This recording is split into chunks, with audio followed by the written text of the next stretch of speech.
It's Friday, the 31st of March, 2023. The last word in podcasting news. This is the Podnews Weekly Review with James Cridland and Sam Sethi. I'm James Cridland, the editor of Podnews, and I'm in Prague. And I'm Sam Sethi, the CEO of Podfans, and I'm still here in London. In the chapters today, a new coalition advocating for open podcasting, what happened at Radio Days Europe here in Prague, and iOS 16.4 is released with new podcasting features. And I'm Justin Jackson, and later on I'll be talking about the Podcast Standards Project. I'm Charles Wilchin, and later on I'll be talking about the Podcast Standards Project. They will. This podcast is sponsored and hosted by Buzzsprout. Last week, 4,681 people started a podcast with Buzzsprout. Podcast hosting made easy with powerful tools and remarkable customer support. And now you can turn your listeners into supporters with Buzzsprout subscriptions. From your daily newsletter, the Podnews Weekly Review. So, James, let's kick off with Ahoy, Jamesi. I hear, I put it into Google and Ahoy, Jamesi, and that's how they say James. So, you know, that is now should be your new nickname, maybe. Oh, Jamesi. Jamesi. Yeah, I'm not so sure about that. Your mother won't be happy. Quite a lot of Americans, when they've met me and they start chatting, then they'll go back to Jim. Oh, right. And no. very, very quickly, it's no. No. No, we're not doing that. Anyway, why did you say ahoy, Jamesy, to me? Well, you said you're in Prague. It was Radio Days Europe started this week. You've been over there. Podimo presented a new podcast discovery algorithm, and there was a few other things going on. So, look, yeah. I just thought, hey, tell us what happened. It's a great conference, this. I've been going to every single one of these conferences that I've been allowed to go to since, I think, 2007, something like that, 2006. Anyway, so it's been going for a long, long time. And it's basically where radio all comes to meet across Europe, this year in Prague, next year in Munich. So there's clearly a beer theme going on, which I am not unhappy about. And this time there was a bunch of summits on the Sunday, including a podcast summit and a data summit. So there was a full podcast summit where lots of really interesting speakers. The BBC's Leanne Ali from BBC Sounds was talking about how to pitch a podcast, which was really interesting. But she was also talking about when not to pitch a podcast.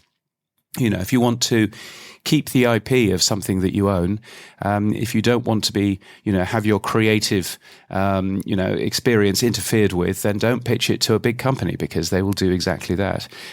So it was a really interesting conversation. There was also a full workshop from the Deutsche Welle Academy, which I haven't yet fully looked at, but they were, it's one of those workshops where they were writing things on Post-it notes, putting them on the wall. It was one of those, Sam. That's serious then. That's serious stuff. Yes, I'm sure you've been to many of those. And Podimo, who presented a new discovery algorithm built for their podcast app. What they're doing is actually very similar to Acast's conversational targeting or what Apple is doing in terms of term extraction as well, listening to the podcast, working out what is being talked about, and then pulling out those terms and those pieces of information to help people find new shows. So it was really interesting. Yeah. You also had Vicky Etchells over there, the head of news and factual podcasts from Global Player. Indeed. She announced something. What did she say? Yeah, she announced that the Newsagents has surpassed 24 million downloads. Now, it only launched 7 months ago, so it's already become the UK's leading daily podcast, they say. 24 million downloads. Dino Sophos, friend of the show from Persephonica, was also there, and he was also talking about the podcast's success as well. They were on the big stage, which was a really big stage. So that was very good. I spoke about tools that podcasting is using that radio could also use. I thought I might get away with playing the Descript video again, which is a Descript video of where I edit this very podcast.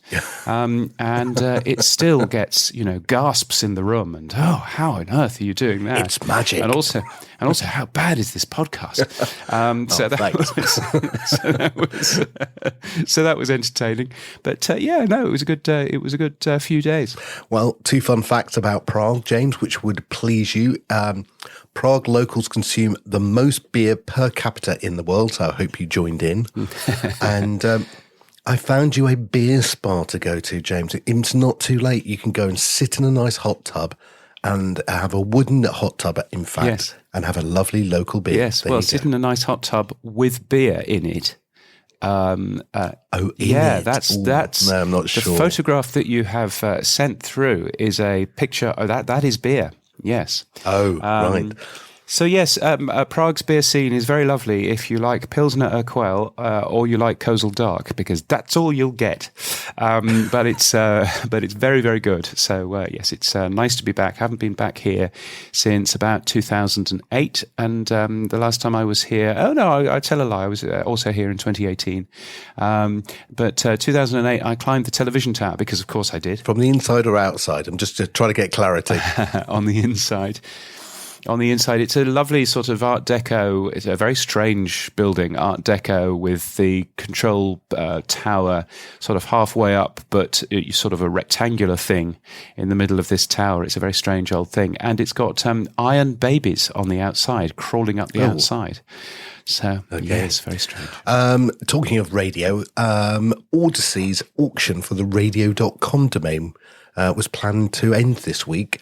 What happened? Well, yes. So I think they were looking for $2.5 million. The fact that they put it into auction in the first place suggests that the people that they, the obvious people that they were going to talk to weren't interested in spending money on a domain name radio.com, which is where their player used to be and all of that.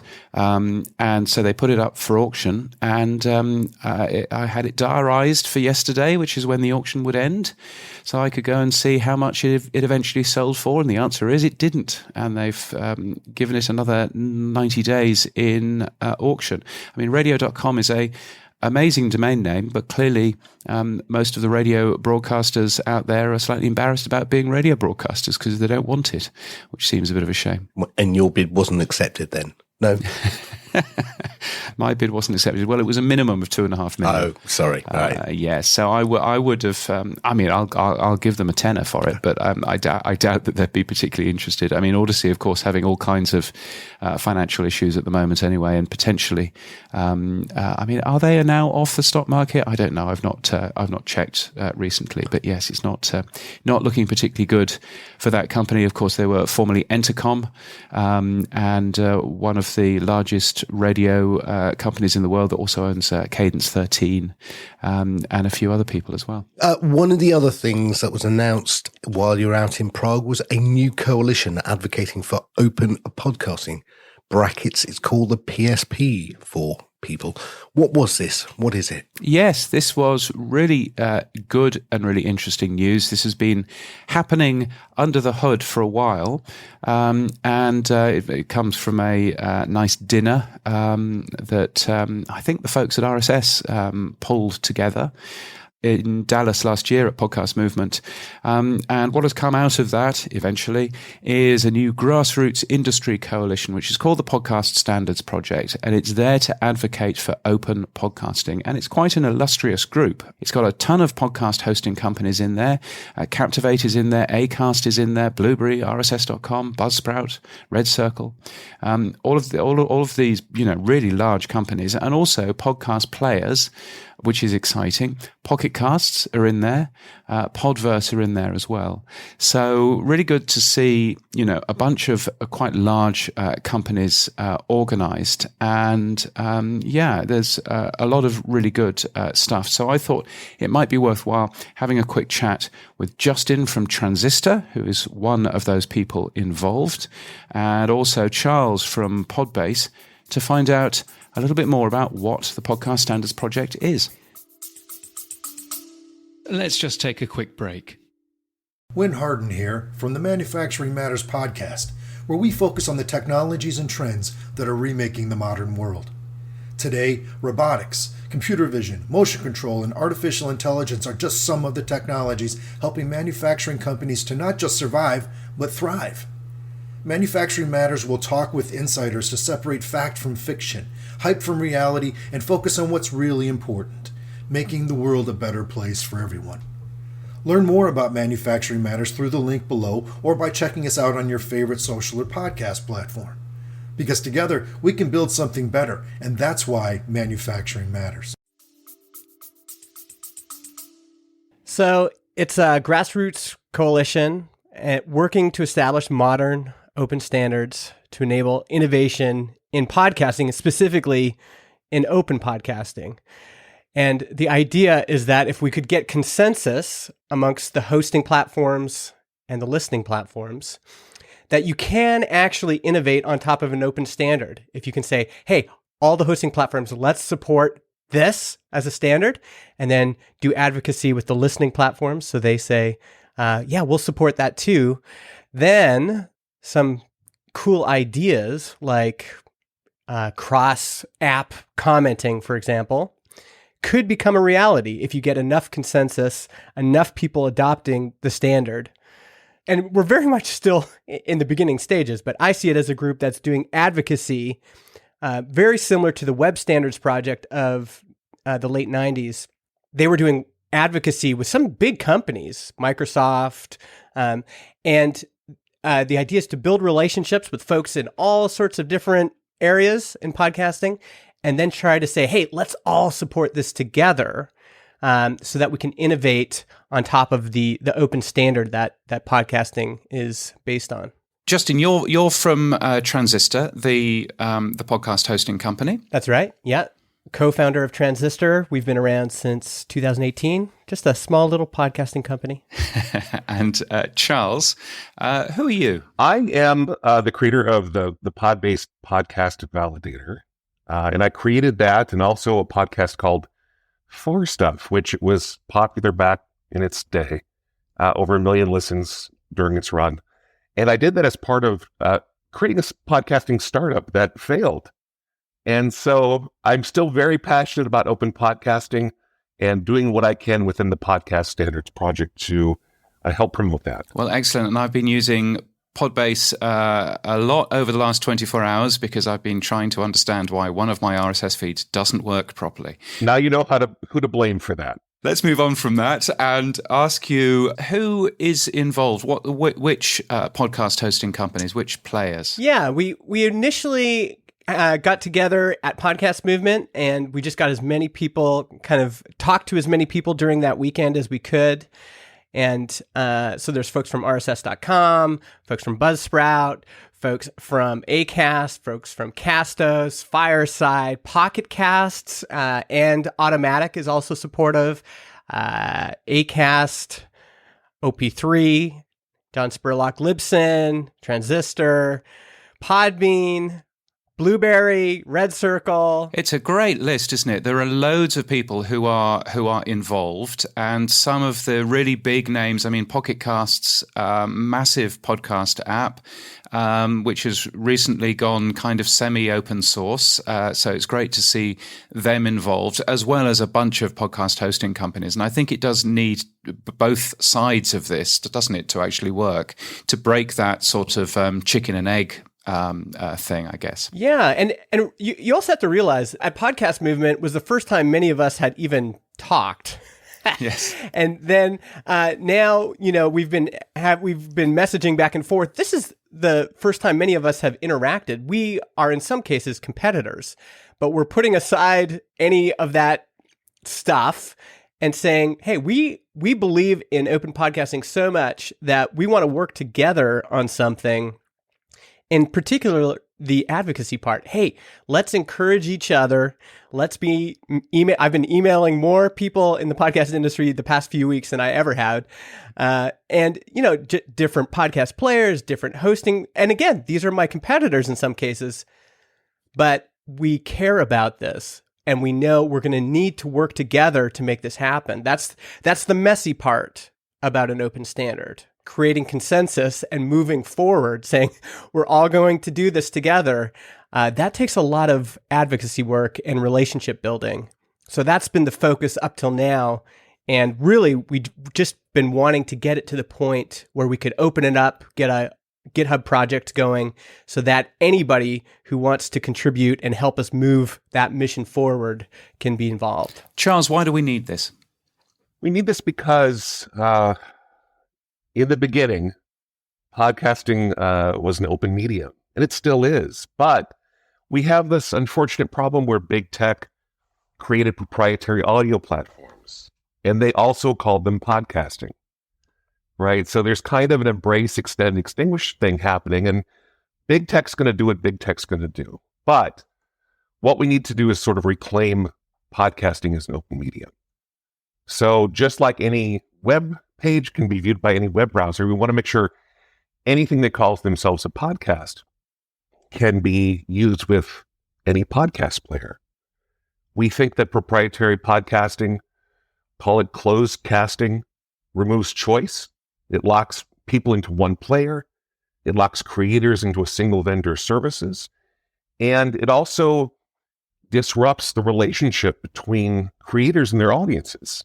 You know, if you have a proprietary platform, you automatically have a middleman who owns that relationship. And we think that's a shame. We want to make sure that open podcasting stays vital. I would certainly agree with that and support that. And I think one of the things, so I worked on a open piece of software about 15 years or so ago, and it was a new technology which is now in quite a lot of cars, which is all very exciting. And one of the real difficulties was that, you can come up with lots of ideas, you can talk at a few conferences, but you need lots of other people talking to other people about what you're doing in order for that to actually grow. And for me, it seems that is what the Podcast Standards Project is given the amount of people whose day job is working within podcasting to actually share this and get this moving, even faster. Would that be about right? Yes, and as Justin said, there's a huge community aspect. You know, Justin's talking to competitors. I'm talking to people that have, used the validator and presumably pointed to it and working with them on things they'd like to see in future versions. Not to mention the community that will be created as part of posting the standard out on GitHub and having conversations, on the service around the standard there. We hope to build this community that doesn't really exist right now, that supports open podcasting. So how does this differ from what Podcasting 2.0, what Dave and Adam are doing at the moment? I mean, I'm a big fan of what they're doing. We've adopted a lot of their tags at Transistor. Really, this initiative is to establish a baseline standard. So, they're out innovating. There's other people that are out innovating, doing open things. John Spurlock is doing some open statistics things. So there's lots of different projects going on and creating all sorts of great ideas. But what we need is a baseline standard to say, hey, let's all at the beginning at least commit to this. And so that's the initial proposal, is just to establish a basic set of ground rules for anyone building technology for the podcast space. So we're going to support any open projects. We're going to be agnostic in terms of where we can draw from to create the standard. We see ourselves as doing the advocacy work with those relationships. And by the way, not just with independent companies, but going to the big companies as well, and building relationships with folks there. I know there's lots of engineers and folks at those big tech companies that agree with the spirit of open source and open podcasting. And so we want to create relationships with those folks and try to say, hey, let's all commit to this baseline together to make this whole thing better. James, can I jump on something Justin mentioned earlier? There was this group called WASP, Web Standards Project. And what they did is they came in at this inflection point where browsers were starting to diverge. You all remember that there are certain sites that could only be used with certain browsers. We are going to make sure that we're going to do our best to make sure that does not happen with podcasting. Well, that sounds like a wise plan. How can people get involved? They can follow us on Twitter at podstandards. They can email us at info@podstandards.org. they can go to podstandards.org, and there are links right up front for how to join and how to participate and how to get certified. Very cool, and the GitHub is linked from there as well, I guess. Absolutely. Particularly if you're a podcast hosting company, if you are a supplier of some service to the podcast industry, it'd be super great, I think, to get you involved if you're not already involved in that sort of thing as well, I guess. Absolutely. Mm-hmm. And yeah, folks can email me directly too if they're a hosting company and they just want to talk to somebody. Justin@transistor.fm. Would love to hear from all my competitors. Always a good thing.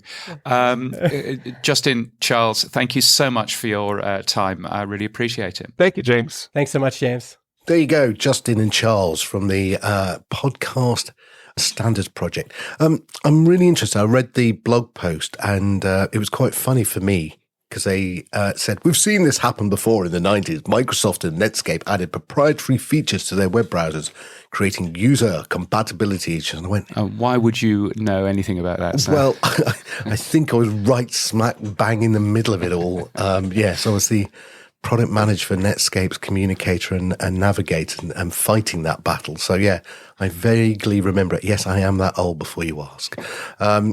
But I do think, it is a similar thing to the browser war that occurred. I think Spotify and to some degree Apple are on the wrong side of this argument, and I think they will be in the future found out. But right now, it's going to be a slow uphill battle.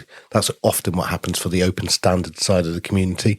You think you're not getting fast enough or further along, but eventually it does crack. Eventually it does open. Yeah, no, indeed. It's I thought that it makes a bunch of sense. There's been a few sort of negative comments, I think, from people that don't fully understand what the project is on the podcastindex.social. But Todd Cochran, I think, said it very well when he basically said, look, there's this group, the Podcast Standards Project, and they will work at committee speed. And then there's Podcasting 2.0, and we will work in Podcasting 2.0 speed, which is much, much faster. And I think he's absolutely right. I think there's a real benefit, though, to the Podcast Standards Project, because it's got lots of people who are very well thought of in the industry, very well thought of running podcast businesses, and also a lot of people who don't necessarily have an agenda. They don't have an agenda about advertising being the work of the devil. They don't have an agenda around cryptocurrency or sats or any of that stuff. Now, those are absolutely fine, and it's absolutely fine that we talk about that too.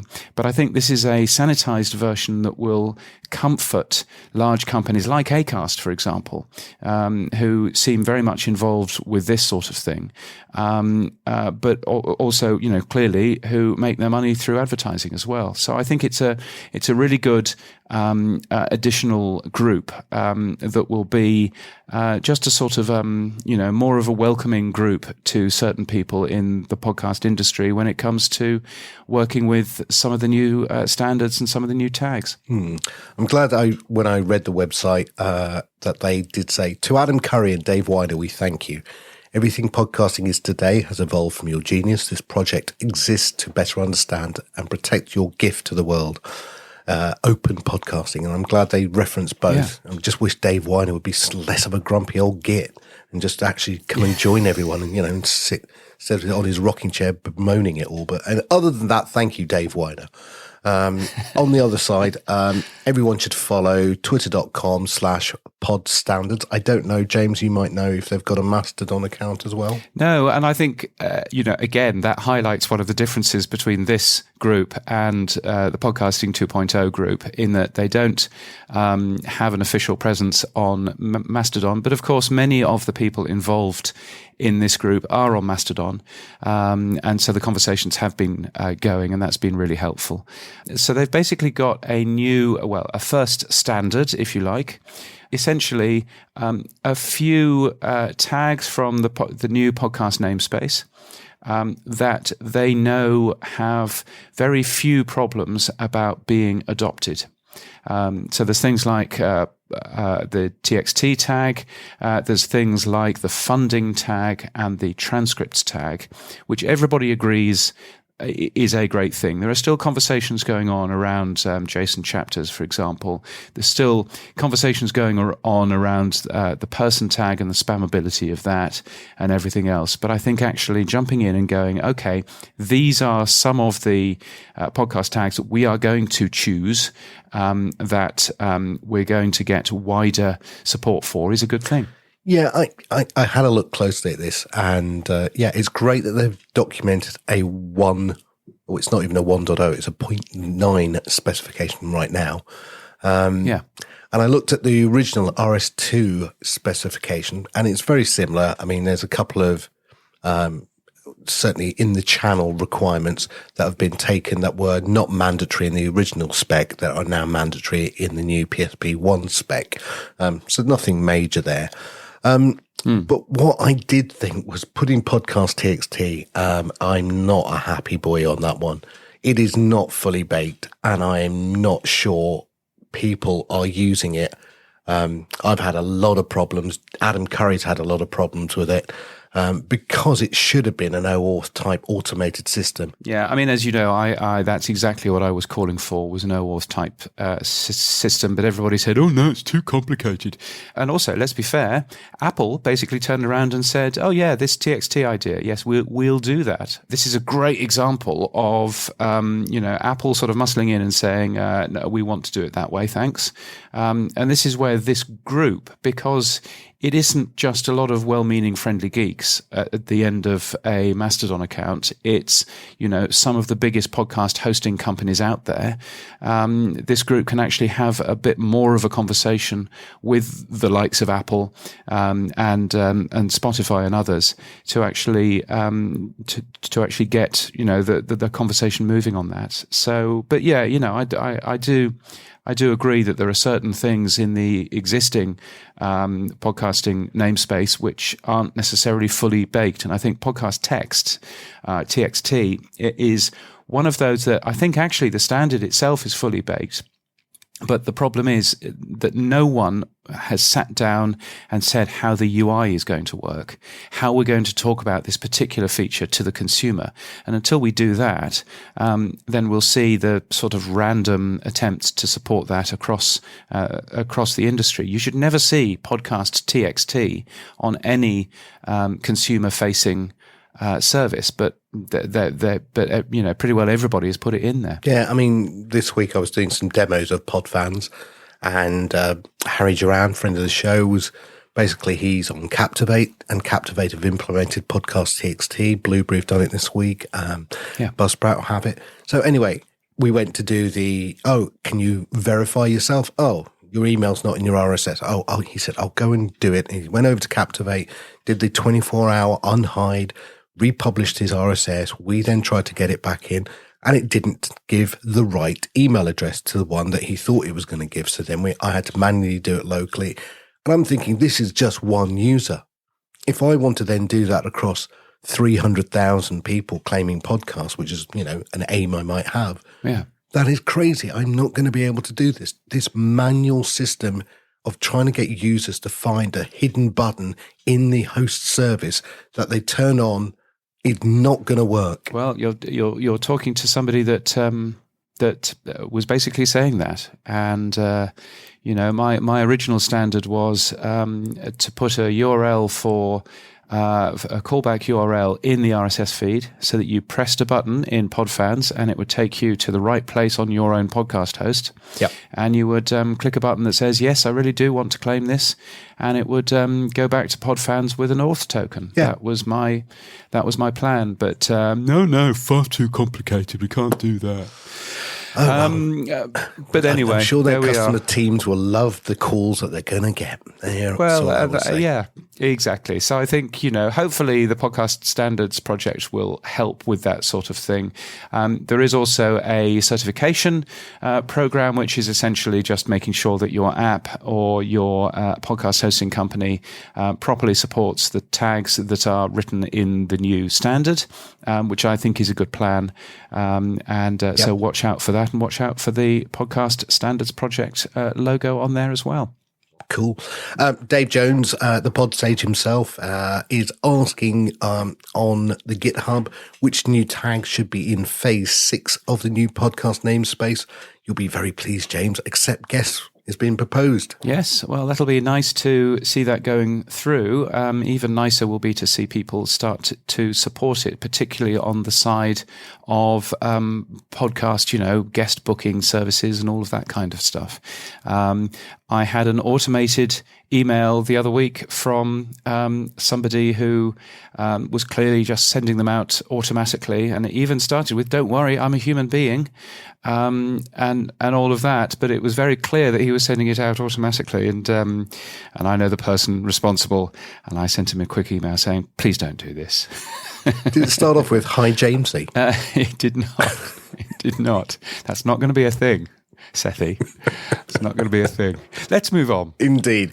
YouTube this week. Gumball has expanded its host-read podcast advertising marketplace to YouTube. Tell me more, James. Yes, so Gumball is a podcast ad company. It basically sells to advertisers the opportunity of doing buying and selling host-read ads on a bunch of different podcasts. So it's basically doing that at scale, which is a really important thing. Now, it's been doing this for a while, but now it is also bringing that same approach to video content creators and advertisers on YouTube as well, which is really interesting. So you're basically seeing Gumball now coming in and going, okay, we can reach all of these influencers, and some of those might be on podcasting and some of those might be on YouTube, but it's all the same sort of thing. So again, another sort of YouTube is taking over the world thing. Good to see Gumball jumping in with that sort of thing. Okay, well, moving on from them, Libsyn. Libsyn's Glow has unveiled integration with Spotify's Open Access. It joins a number of publishers and services making their premium subscription content available on the platform. Do remind me again, because I can't really remember, what was Spotify Open Access and what is this all about? Yes, and what was is possibly the phrase. So Spotify Open Access is a way, we were just talking about OAuth. Spotify Open Access is a way for you to show to Spotify that you have paid for access to some particular premium podcasts so that you can listen to those podcasts in the Spotify app. So it's a nice, secure way of being able to, share a podcast paid subscription, and was essentially their answer to Apple Podcasts. And they rushed this out first. It's nowhere near as large as Apple Podcasts, but quite a few people are using it. Supporting Cast, Supercast as well, I believe.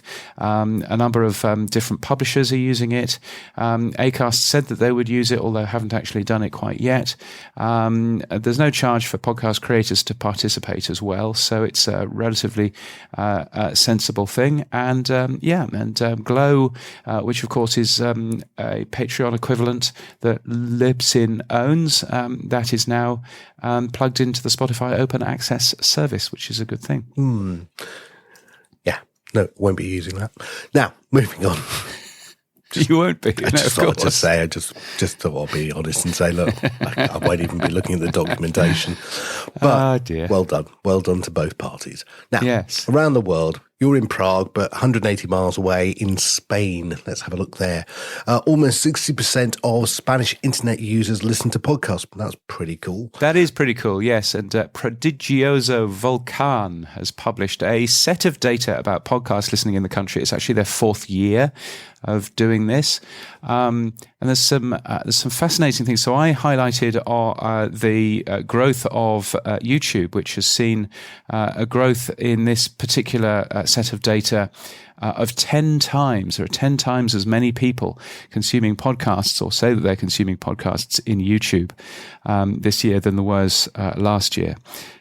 Which is really interesting. Also, what's really interesting is how tiny Apple Podcasts is, which I didn't push in my write-up of it. So Spotify, apparently 50% of people are listening to podcasts on Spotify in Spain. 41% are listening to podcasts on YouTube in Spain. iVoox has 20%. Apple Podcasts, 4%. It's tiny, super tiny. So that was really interesting to see. There's a bunch more data, all in Spanish, but that's what the Google's Translate is for, that you'll find, and we'll link to that from our show notes.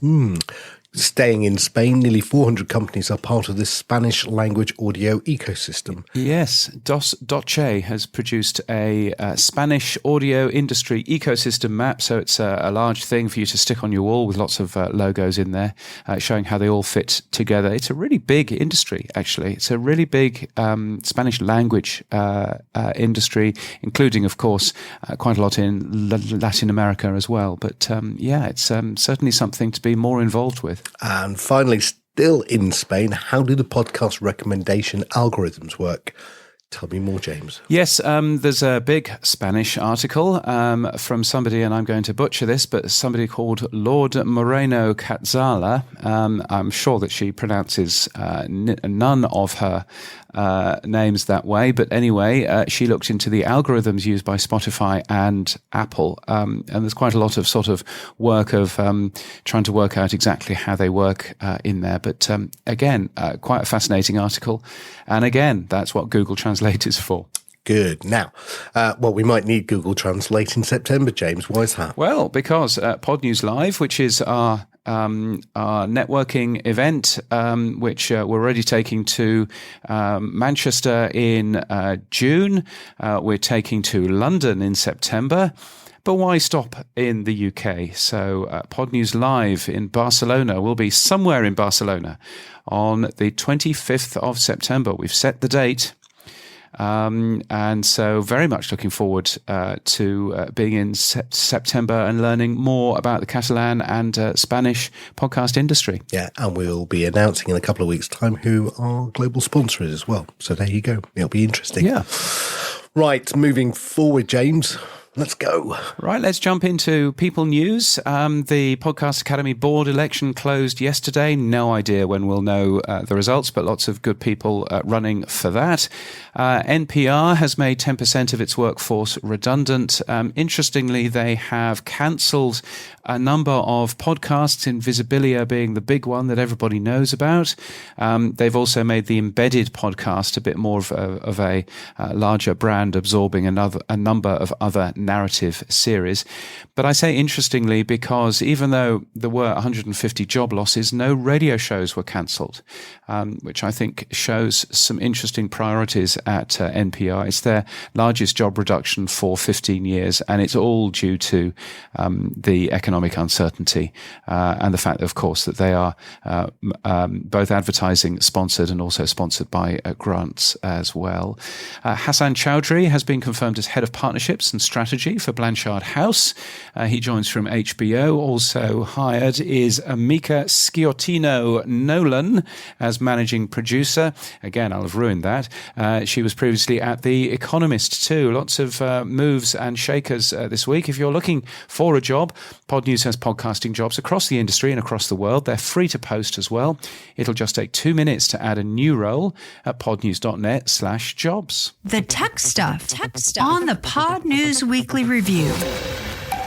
Yes, it's the stuff you'll find every Monday in the Podnews newsletter. Here's where we do all of the tech talk. You know, I'm beginning to understand, Sam, why you sound the way that you do on this podcast, because it's 8 in the morning for me, it's 7 in the morning for you. It's the early day. Normally, I'm recording this at about 5 in the afternoon.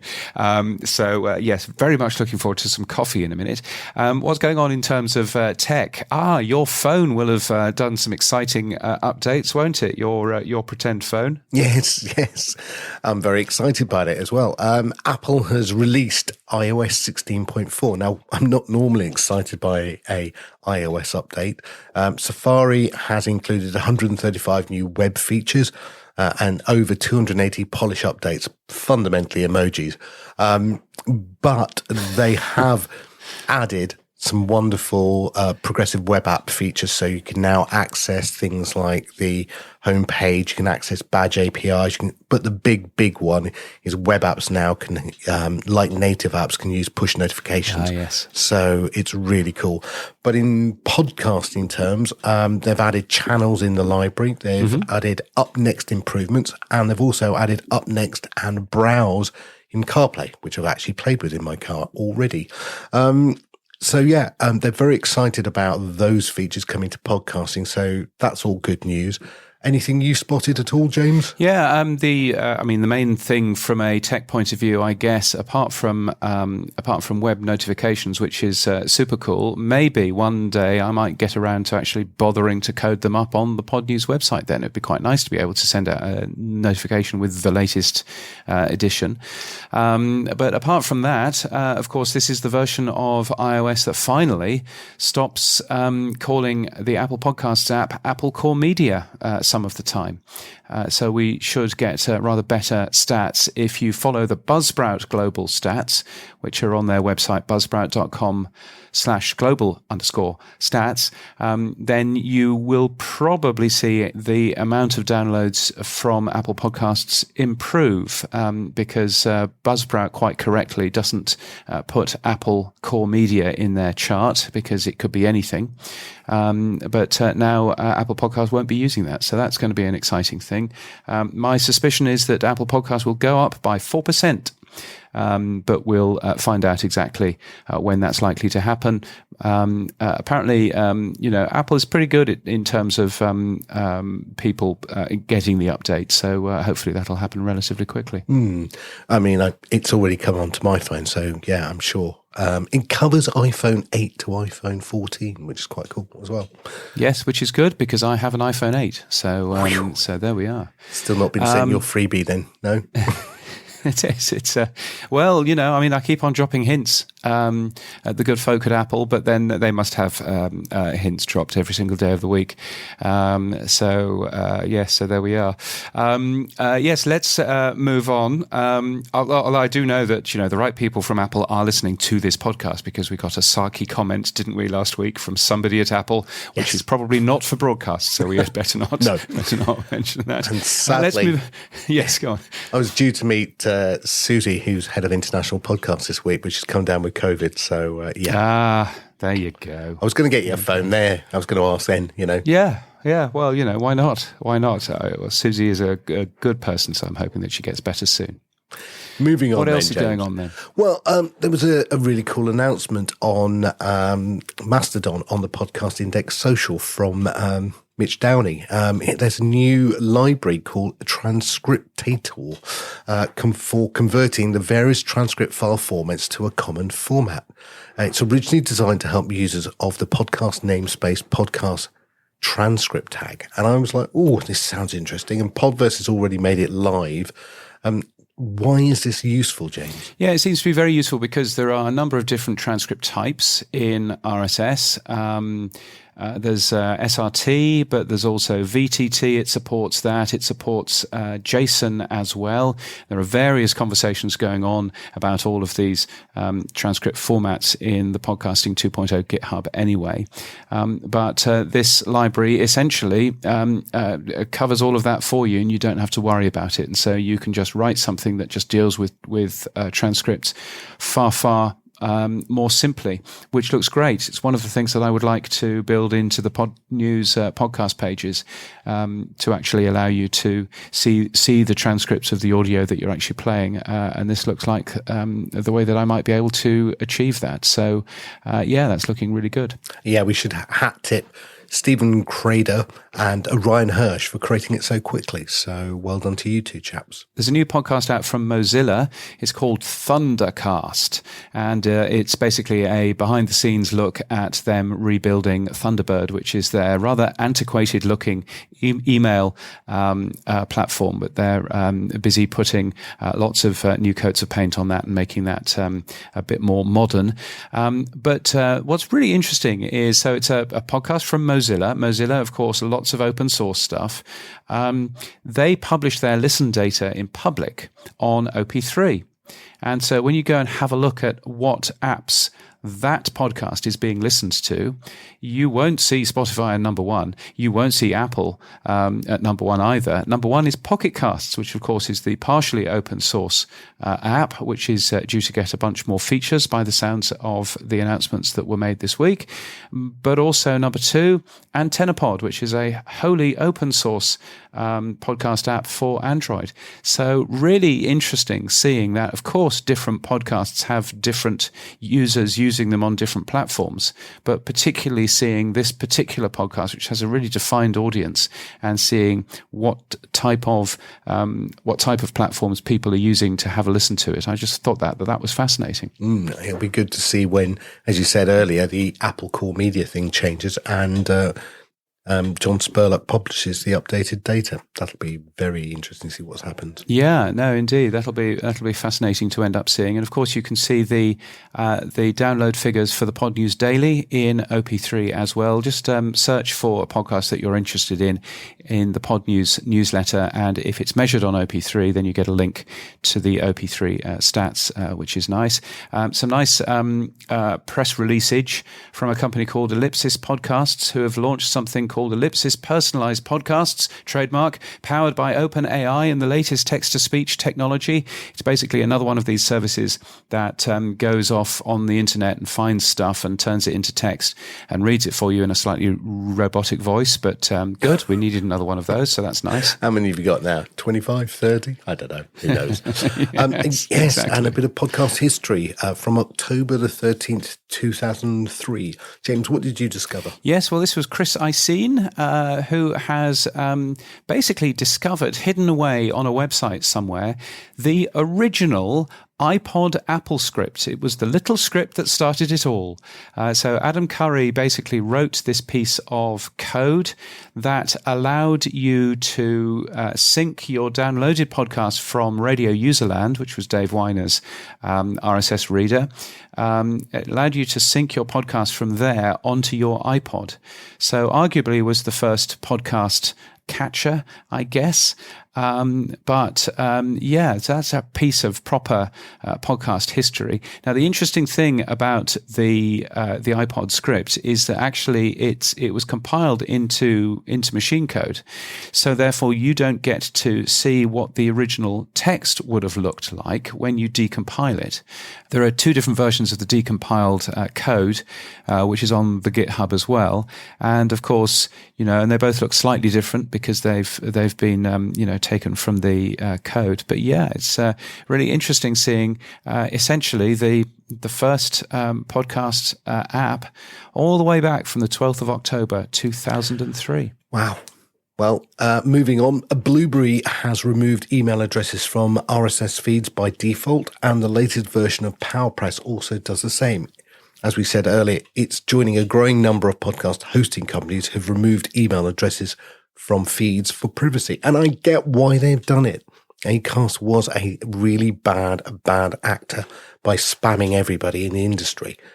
But I think the knee-jerk reaction, I think we're going to come to regret it. That's all I will say. Yeah, well, if you need UX specialists for this sort of thing, and UX specialists are deeply required in the podcasting 2.0. If you are a UX specialist or you understand good user experience, then please do join us. That would be a wonderful thing. You can find out more at podcastindex.org. Audible is doing Dolby Atmos. It's one of the latest people adding Dolby Atmos support to their apps. They've launched more than 40 shows, mastered in spatial audio as well. Of course, iHeartRadio calls that 360-degree sound. And there's a bunch of other people who call it surround sound, but it really adds to you if you're doing particularly audio fiction and that sort of thing, but not supported by either Spotify or by Apple. So you do need to have a fancy app if you want to go and have a listen to some of that. One of the titles was The Little Mermaid, which has been done. The Hans Christian Andersen classic, and it was done or voiced over by Little Mix's Leanne Pinnock, who happens to live in our village. So I'll go and have a little chat with her. There's always a who happens to live in our village. Isn't that? That's Just thought I'd tell you. fantastic. Another Sam Sethi classic. Thank you for that. Yes, let's move on from Sam Sethi's famous neighbours to Spotify's R&D team, which has published a paper about goal-orientated podcast recommendations. So people saying, I want to learn something, or I want to laugh or something, and then get a bunch of recommendations back. It's quite interesting to end up seeing. It sounds as if it's all your idea, though. No, nothing to do with me. It just reminded me of the campaign that Microsoft ran, which was "Where do you want to go today?" which was their second campaign for Windows 98. Their first campaign being Start. I don't know if you remember that, the Rolling Stones theme. Yeah, Start me up. It just reminds me about. I remember being in Microsoft at the time, and people saying it's trying to provide aspiration rather than technology as to where you want. And it was the aim of trying to get the consumer to get into computing rather than the geek of, what app do you want to start, go on. No, it's like, what do you want to create? Where would you like to go? What language? Where would you like to visit? And that was the aim of Where Do You Want to Go Today? And it sounds like Spotify's doing the same. Yes, well, since 2005, I have always used either Linux or Mac OS at home. And so the only time that I was seeing Windows was at work. So where do you want to go today? Home. Home would be nice. There's a new podcast search website concept called Dr. Pod, P-A-W-D. It searches for topics mentioned within the audio. So it's another one of those, but it's nice to see more experimentation going on there. You'll be buying some more kit from Rode by the looks of things, because they've released something new. The Wireless Me. No, your friends at Rode are sponsoring your speech, as we'll find out later, in New Zealand. But no, they won't even talk to you. I did put in a request to see if they'd sponsor us. Nada. Not a thing. Not a sausage. Well, there you go. And they're not sponsoring my speech in New Zealand. It's the local company Rockshop, which sells Rode in New Zealand, and they are sponsoring the speech under the brand that they represent. But yes, so what's the Rode Wireless Me? It's a cheaper version of the Wireless Go 2. So it allows... Oh, you've got those, haven't you? Yeah, I have. Yeah. No, it's basically, instead of a 3 setup where you get two little clip-on mics that go to for yourself and for maybe another guest. This one here, you can only have one guest. So one of the mics has the one that attaches you as the host has a mic on it, but it's not there for actually recording. It's very weird. So it allows for 2 speakers to be recorded at the same time with separate audio files. That sounds great. But again, it's a little bit cheaper. It hasn't got the full functionality of the Wireless Go. I haven't got my hands on it, so I can't give you much more info. In fact, strangely, it came out, there was a big announcement that was put up onto the wireless, onto the Rode website. And then if you go and Google Wireless Me, all of the links that were out there in the domain, public domain, have now been going to 404 pages. I think they've pulled it, but don't ask me. Very odd. Oh, well, that's weird. Well, might do a little bit more digging on that and find out. Riverside also has had a new feature release, and my goodness, it's quite a new feature release. They now offer automatic AI transcriptions in more than 100 languages, although you do have to pay extra for those, I notice. And there's also a text-based editor, so they basically put Descript into the platform as well, that sort of thing, to simplify the creation process.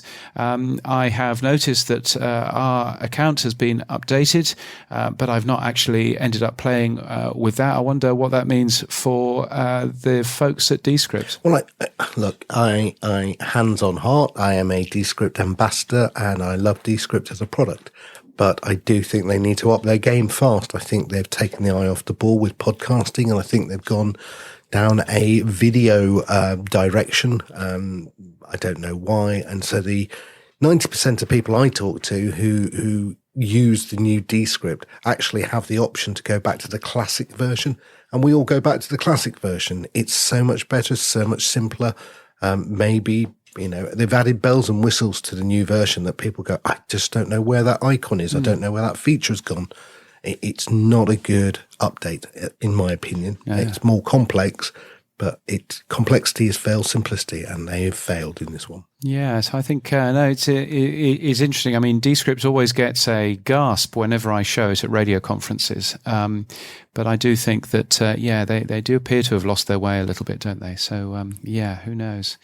I do know, talking to the guys at Podcast Movement, that one of the big questions is they've just got 50 million from the OpenAI company to replace Rev with Whisper. I kept asking when that's coming. It's internally being tested, so expect the new Descript. What was your joke, James? The new Descript? What you mean? You mean every time you open the program, there's a new version available? Yes.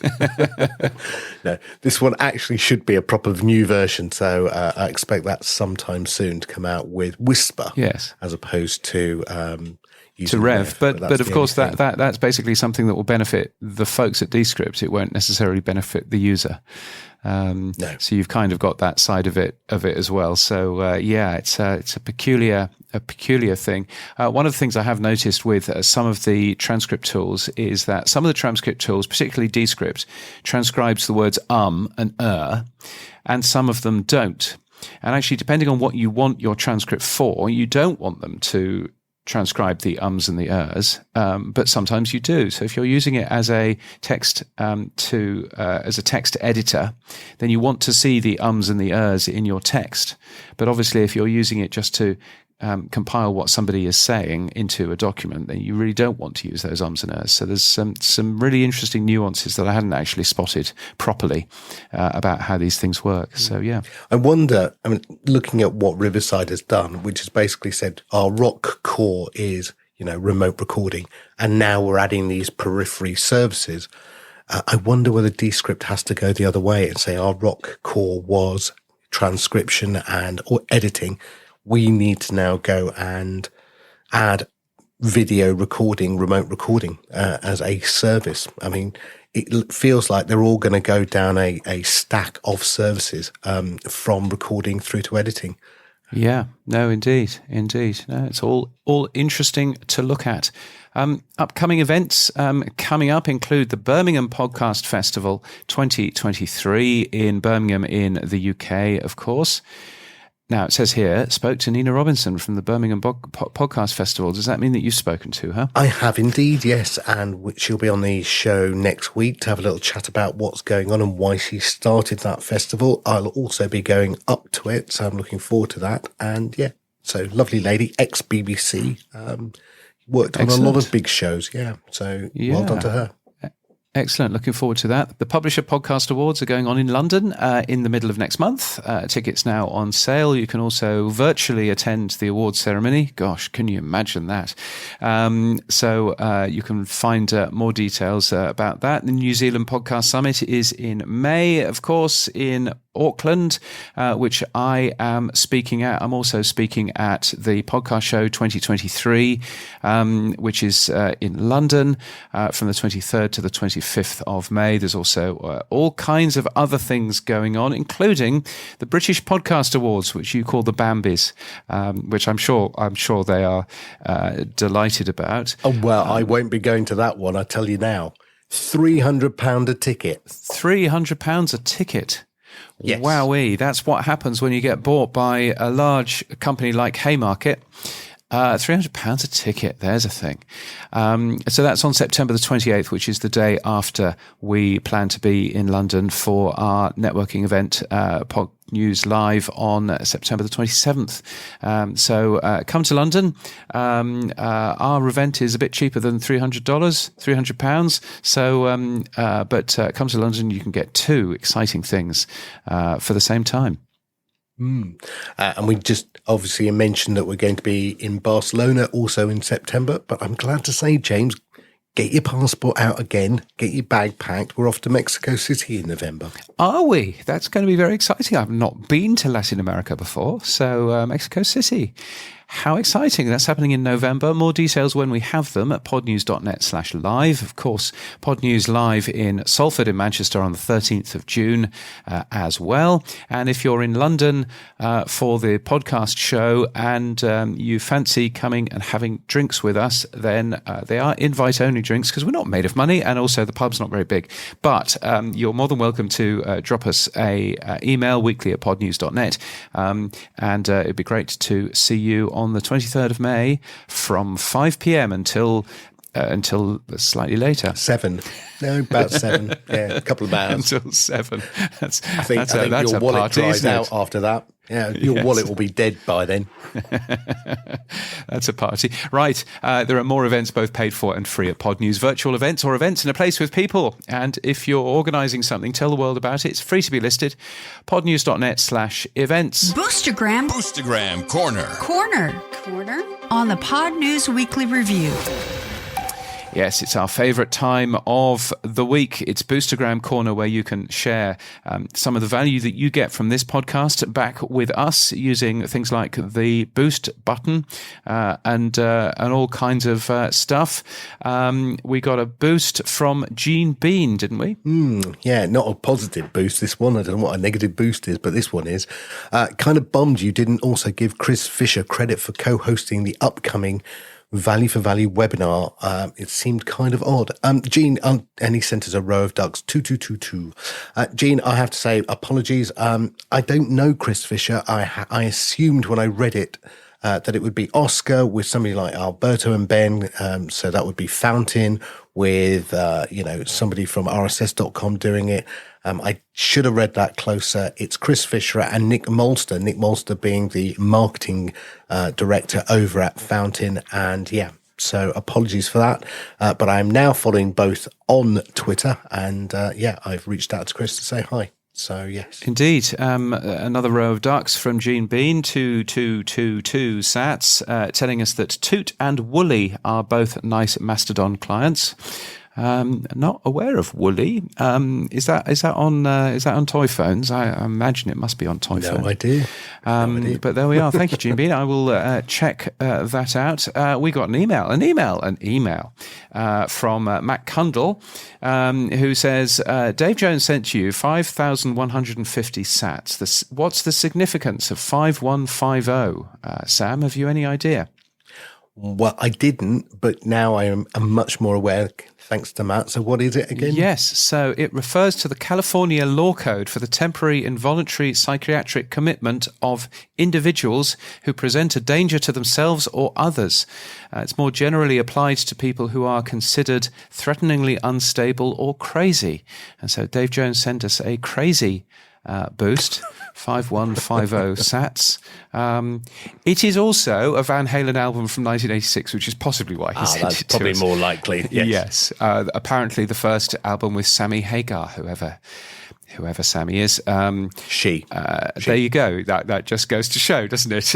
Also, Yes. Be aware of 2112, which is an album by Rush. Yes, we're very aware of that one, Matt. Thank you for listening.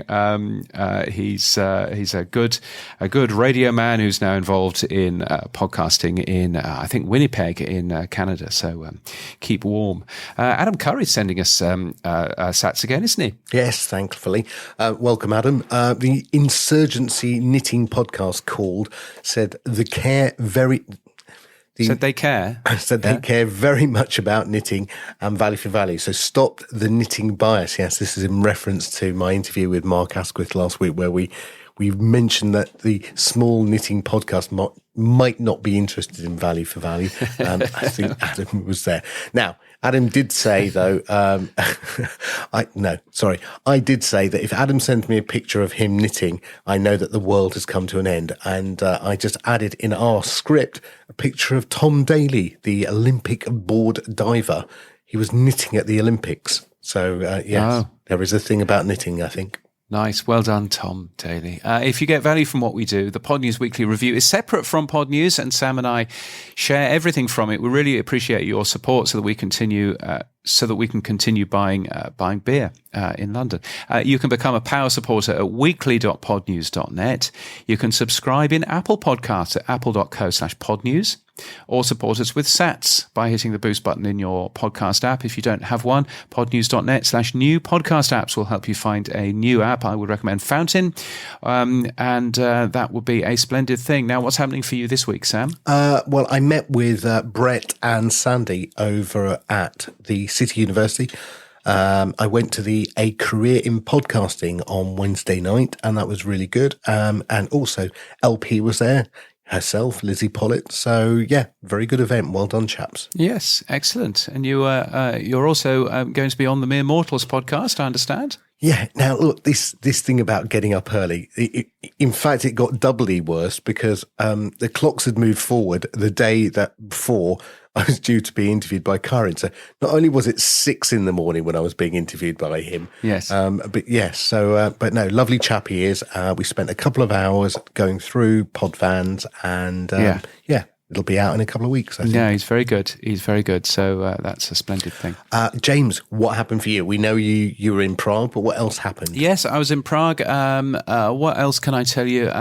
We any excuse for a glass of something. We all raised our glasses for Paul Easton, who was a man that worked in radio in the UK for a long, long time. Was a really nice man who died suddenly about a month or so ago.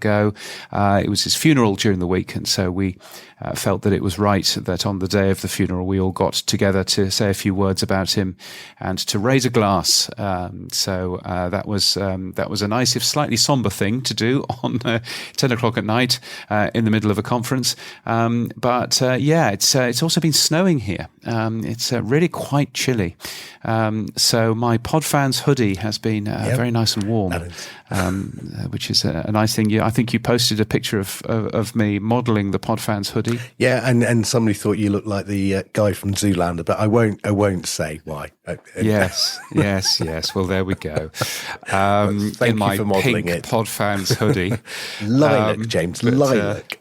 Lilac. Yes, everybody tells me it's lilac, but it's clearly pink, and that's it for this week. Yeah, you can give us feedback using email at weekly@podnews.net or send us a Boostergram. And if your Boostergram app doesn't support Boost, then grab a new app from podnews.net/new podcast apps. This podcast is edited in Hindenburg Pro version 2 and will be edited on an aeroplane going to Dubai. That's exciting, isn't it? Our music is from Studio Dragonfly. Our voiceover is Sheila D. And we're hosted and sponsored by Buzzsprout. Podcast hosting made easy. Get updated every day. Subscribe to our newsletter at podnews.net. Tell your friends and grow the show. And support us. The Pod News Weekly Review will return next week. Keep listening.